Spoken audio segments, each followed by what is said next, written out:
আসসালামু আলাইকুম, সাথে আছি আমি মোহাম্মদ মুন্না। আপনারা দেখছেন 26 ডেইলি নিউজ। নারায়ণগঞ্জে ডাকাত সন্দেহে গণপিটুনিতে তরুণের মৃত্যু।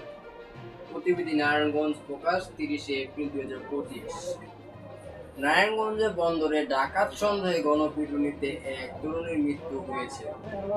গতকাল মঙ্গলবার দিবাগত রাত 3টার দিকে ঢাকা মেডিকেল কলেজ হাসপাতালে নেওয়া হলে তাকে মৃত ঘোষণা করেন চিকিৎসকরা। এই তরুণীর নাম রাহিম, 23 বছর বয়স। তিনি বন্দর উপজেলায় মুসাপুর ইউনিয়নের দক্ষিণে বারপাড়া এলাকায় থাকতেন। তার গ্রামের বাড়ি কিশোরগঞ্জ জেলায়। এর আগে গতকাল গভীর রাতে দক্ষিণ বারাপাড় এলাকায় ডাকাতির চেষ্টা করলে রাহিমকে আটক করলেন স্থানীয় লোকজন। পরে তাকে জনপিটুনি দেওয়া হয়। খবর পেয়ে ঘটনাস্থলে থেকে তাকে উদ্ধার করে পুলিশ। সেখান থেকে তাকে ঢাকা মেডিকেল কলেজ হাসপাতালে নেওয়া হয়েছিল।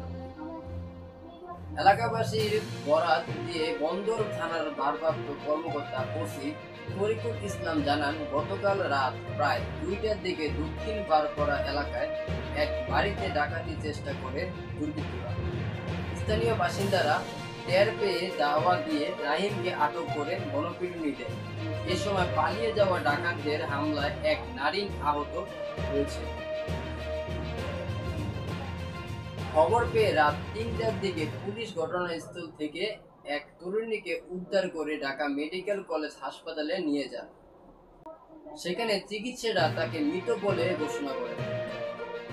ওসি আরো জানান, নিহত ব্যক্তির মরদেহ ঢাকা মেডিকেল কলেজ হাসপাতালে জরুরি বিভাগের মর্গে আছে।